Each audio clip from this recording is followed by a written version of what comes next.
Oke,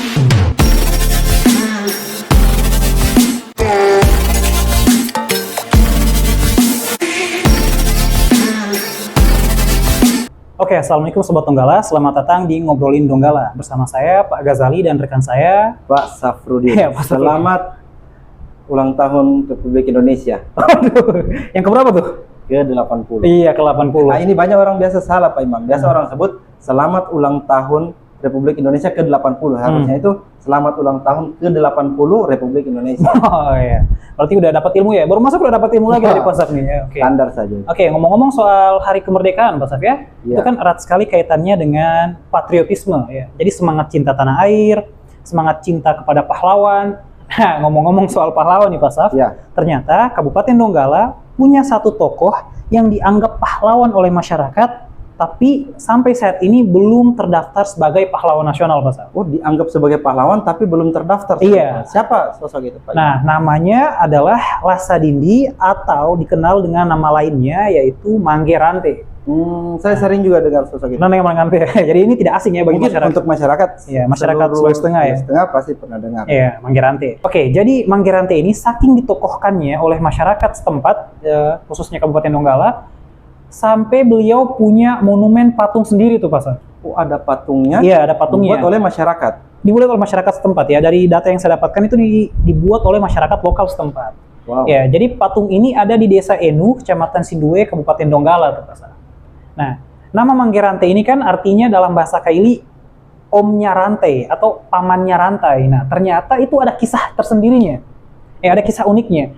Jadi Mangge Rante ini dulu kan berperang lawan penjajah, lawan Belanda. Nah, kalau ketangkap sama Belanda, itu dimasukkan ke dalam penjara, kemudian dirantai. Secara misterius, rantai tersebut bisa lepas tuh, Pak Saf.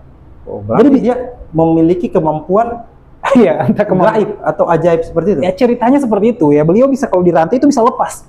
Jadi berapa kali ketangkap, berapa kali masuk penjara, berapa kali dirantai, berapa kali sebanyak itu juga rantainya bisa lepas. Wow. Ya, sampai tersebar di kalangan masyarakat dan ceritanya sampai ke kita saat ini dikenal dengan sebutan Mangge Rante itu, Pak Saf. Nah, selain kisah itu juga kisah unik yang lain diceritakan kalau beliau bisa berada di satu waktu di 3 tempat yang berbeda atau di lebih dari satu tempat yang berbeda. Misal jam 12 siang, misal ada di Banawa. Kemudian di waktu yang sama ada di Sojol, di waktu yang sama ada di mana kayak gitu. Nah, ini kalau punya ilmu seperti itu, Pak Imam, apa yang Pak Imam mau lakukan? Oh. Kayak itu bisa diucapkan di belakang kamera. Oke, jadi selain cerita-cerita unik yang tadi, Mangge Rante juga ini ternyata menurut data pernah mengikuti banyak peperangan tuh, Pak Saf. Ya, diantaranya ada perang Sojol, perang Kayu Malue. Kemudian yang paling unik bagi saya itu perang melawan pajak oleh Belanda tuh, Pak Saf. Ada perang ya? Melawan pajak. Melawan pajak ya. Jadi pajak itu diperangin sama Lasadindi atau Mangge Rante ini ya. Pajaknya Belanda ya. Kalau pajaknya ya nggak usah ya. Ya, itu baju kita. Nah, berarti Mangge Rante ini juga menyuarakan berkorban untuk masyarakat dalam melawan Belanda, Pak. Iya, jadi beliau ini sangat terkenal sebagai sosok kepahlawanan itu karena beliau berperang melawan Belanda ya. Jadi sangat besar jasanya untuk melawan Belanda khususnya di daerah Sulawesi Tengah tuh, Pak Saf. Nah, ngomong-ngomong soal status pahlawan nasionalnya, ternyata fakta uniknya pemerintah Provinsi Sulawesi Tengah sudah mengusulkan Lasadindi ini untuk menjadi pahlawan nasional kepada Kementerian Sosial, Pak Saf. Iya. Dan saat ini tim verifikasi sudah melakukan kajian sejak beberapa tahun yang lalu sebenarnya. Jadi tinggal kita tunggu saja hasilnya, apakah statusnya bisa naik menjadi pahlawan nasional atau tidak. Ya, semoga saja bisa ya, karena hal tersebut akan menjadi kabar baik untuk seluruh masyarakat Sulawesi Tengah menurut saya, Pak Saf. Ya, alhamdulillah kalau misalnya Mangge Rante disetujui menjadi pahlawan nasional, karena Pak Imam di Sulawesi Tengah ini baru satu orang yang diakui sebagai pahlawan nasional yang berasal dari Parigi Motong, yaitu Siapa itu? Tombolo Tutu. Oh, Tombolo Tutu ya, saya sering dengar nama jalannya soalnya. Nah, Tombolo Tutu itu salah satu pahlawan dari Sulawesi Tengah yang asalnya itu dari Tombolo Tutu. Nah, terkait dengan tokoh-tokoh yang sedang diusulkan menjadi pahlawan nasional, ada juga salah satu tokoh yang sangat fenomenal, begitu dikenal oleh masyarakat Sulawesi Tengah, yang sudah cukup lama diupayakan untuk didukung menjadi pahlawan nasional, namun hingga saat ini belum disetujui oleh pemerintah pusat. Oh, kayaknya saya tahu nih orangnya nih, Pak. Siapa kira-kira namanya? Kalau saya tentu tahu namanya itu Sayyid Idrus bin Salim Al-Jufri atau Sis Al-Jufri. Nah, jadi sosok Sis Al-Jufri ini sangat punya peran yang begitu besar untuk Sulawesi Tengah. Karena besarnya perannya untuk Sulawesi Tengah ini, sehingga namanya itu diabadikan menjadi nama bandara di Kota Palu. Selain menjadi nama bandara, juga menjadi nama jalan, yang jalan itu sekarang menjadi jalan wisata religi di Kota Palu. Oh, jadi sepanjang jalan itu wisata religi ya? Wisata religi. Ya, jalan Sis Al-Jufri itu menjadi wisata religinya Kota Palu.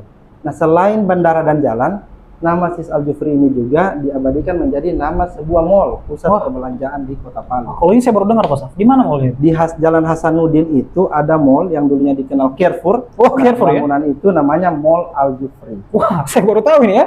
Saya tahunya cuma Mall Ramayana dan PGM saja. Berarti Mall Al-Jufri ini Al-Jufri itu informasi baru sekali. Ada 3 mall, PGM, Mall Tatura yang sudah hancur karena gempa, dan Mall Al-Jufri. Mall Al-Jufri ya? Oh, saya baru tahu ya. Oke. Jadi Sis Al-Jufri ini, Pak Imam, bukan asli orang Indonesia. Jadi Sis Al-Jufri ini pendatang dari Yaman, Hadramaut, yang awal kedatangannya itu tujuannya yang pertama berdakwah tentang Islam, kemudian bergerak di bidang pendidikan juga, mengajar dan berdagang. Dari kebanyakan orang Arab ketika itu datang berdagang, sambil juga mendakwahkan Islam.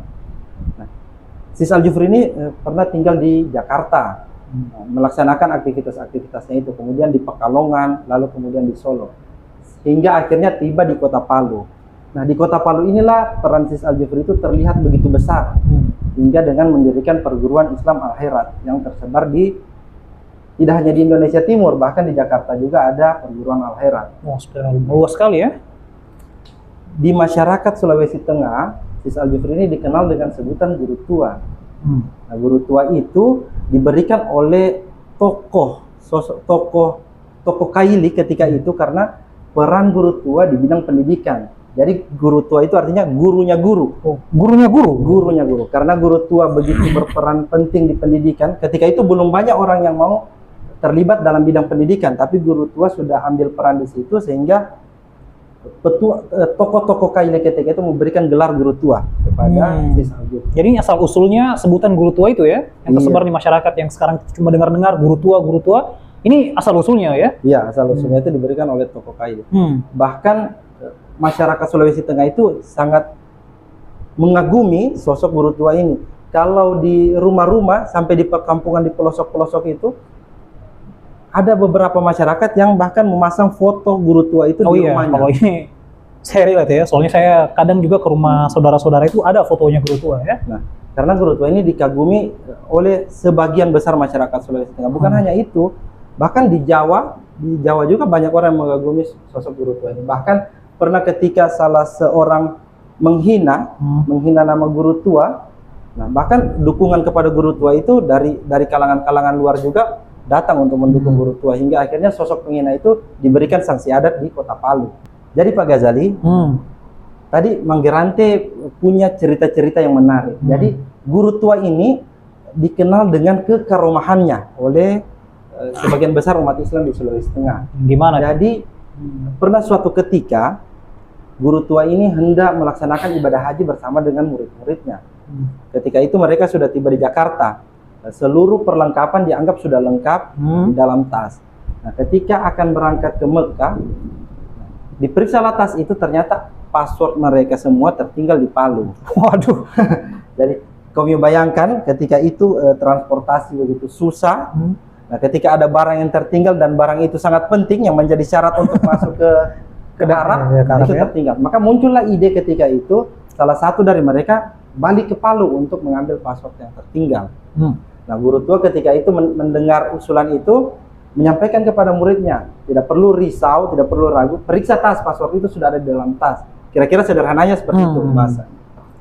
Nah, murid-muridnya ini, ya karena mereka sudah periksa ini tas, karena tidak ada isinya password, ya, awalnya ragu, tapi karena ini perintah dari guru tua, mereka periksalah tas itu. Oh, berarti awalnya sudah diperiksa ya? Sudah diperiksa, dibongkar, tidak ada password, diisi ulang, guru tua perintah, periksa tas itu. Lagi ya? Password sudah ada dalam tas. Nah, ketika diperiksa, ternyata password yang sebelumnya tidak ada itu sudah ada di dalam tas.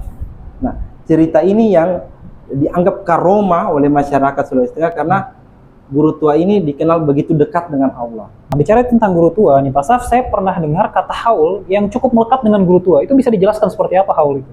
Jadi haul itu Pak Imam, itu pelaksanaan rutin tahunan yang dilaksanakan oleh umat muslim untuk mengenang jasa-jasa dan pengorbanan guru tua semasa hidupnya. Jadi pelaksanaannya itu di Jalan Sis Al-Jufri, jalan yang diabadikan dari namanya, dilaksanakan setiap tahun. Jadi umat Islam dari berbagai kalangan, berbagai pelosok, bahkan pejabat-pejabat nasional pun datang setiap tahun untuk mengikuti kegiatan haul. Kegiatan haul ini bukan berarti mengkultuskan guru tua, tapi untuk membangkitkan semangat lewat cerita-cerita pengorbanan dan jasa-jasa guru tua untuk bangsa ini dan agama ini.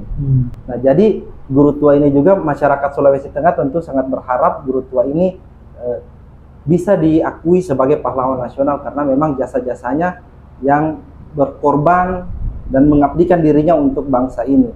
Semoga yang kami sampaikan tadi, Manggirante dan guru tua bisa disetujui untuk menjadi pahlawan nasional, Pak Imam. Berarti sudah diusulkan juga ya guru tua sebagai pahlawan nasional ya?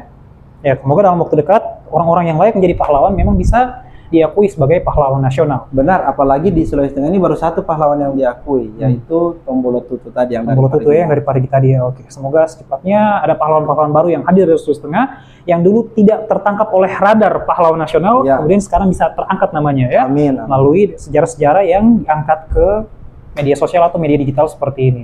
Oke Pak Saf, terima kasih atas pertemuannya kali ini. Terima kasih Pak Imam. Ya, jadi itulah Ngobrolin Donggala edisi Hari Kemerdekaan Indonesia. Terima kasih.